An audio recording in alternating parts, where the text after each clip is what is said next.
All right, thank you all for joining me. Welcome back. Welcome new subscribers, old subscribers, new and old, and all of that good stuff. Today, I want to talk about this and getting into this reverse punch. What's its use? Is it outdated? Should it be gotten rid of? In my opinion, I think it has a lot of value. As you guys can see too, man, some winter is like over here. It's gone. But anyways, I think it has a good purpose for beginners.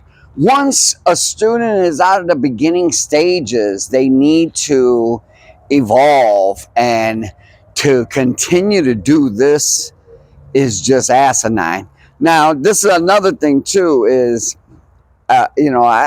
everybody who's done any martial arts has done this.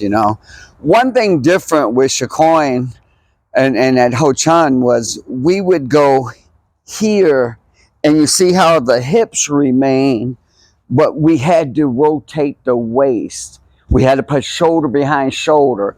We had to keep a slight bend in our elbow, and we had to turn that sternum. And then so when we would punch the other way, it was that pull and push, which is awesome. I think this is a good way to get students to rotate the waist, to get shoulder behind shoulder. But once we're out of that, my gosh, I mean, to continue to do that is just stupid. I mean, you see Muay Thai fighters, boxers, these guys don't do this, and they still punch awfully hard. I had a guy tell me that, you had to do these breathing exercises and that will burn neural pathways for your chi to flow properly so you can hit hard. And the first thing out of my mouth was, I know a lot of boxers that can hit awfully hard, and I don't think they ever did those breathing exercises. So we need to get out of that mystical ancient Chinese secret stuff and really look at, what will help improve Chinese martial arts. And the one thing we really need to get out of is this kind of crap. Now, most of the time you see people lock out. Say, I want to turn. Most of the time you see people, they lock out their elbow and they just go here. No body rotation, no nothing, just straight arm punching. To me, the number one job of a martial arts instructor is to make sure that their students can defend themselves in a self-defense situation. And that's not happening, especially in the Chinese martial arts. So we need to evolve, you guys. I mean, you could do the same thing here where you're punching, you're rotating, and you're getting it back. Or if you're doing a jab cross, you're getting them both back. I mean, this is something that I think, like I said, I think this has some validity in the beginning, but once it's past that, not even to the intermediate stage, it should be changed, all right?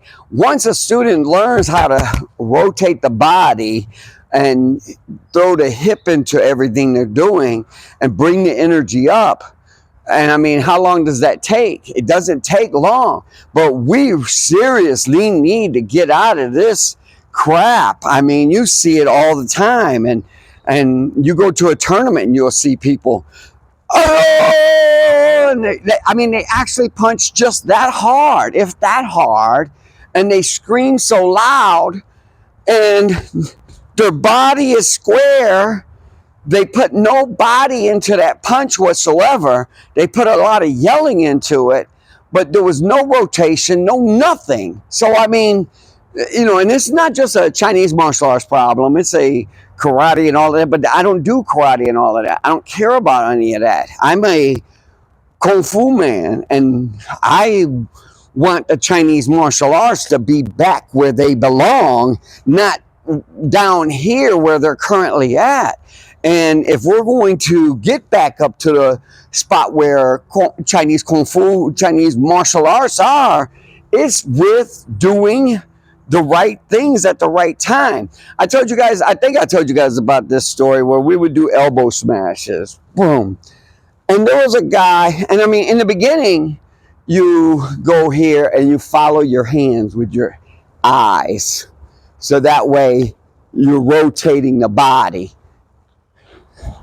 All right.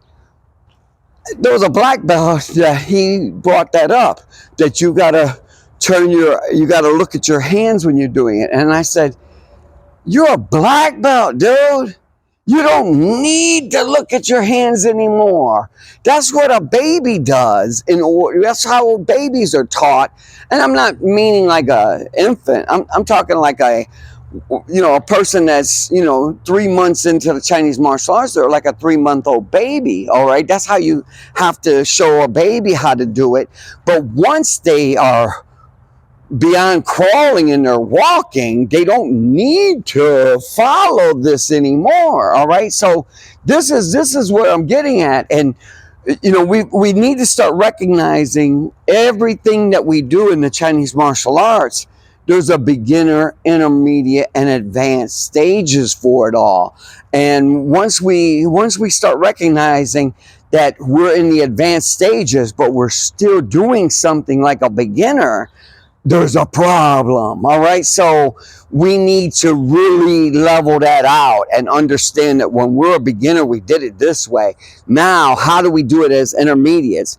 After intermediate phase, how would somebody advanced do this? All right, and that's where we need to go with it. So like I said, I think there's some validity to it, but it's a beginner stage, not intermediate or advanced. So let's get there, and let's subscribe if you haven't subscribed to the darn channel. And I got a lot more coming out, you guys. And like I said, I don't have a problem with this, and I even like practicing it because it really helps me whip. All right, but I know I'm not going to use that in a fight. I know I'm not in the habit of chambering my hand, all right, on my fist. I'm not in those habits. And you see it all the time with people. They will come here because the habit that they formed, and they can't change that habit mid-fight, all right? So let's develop the habits that are necessary for self-defense, all right? So that's it for this week's video. I hope you guys enjoyed. Peace be with you.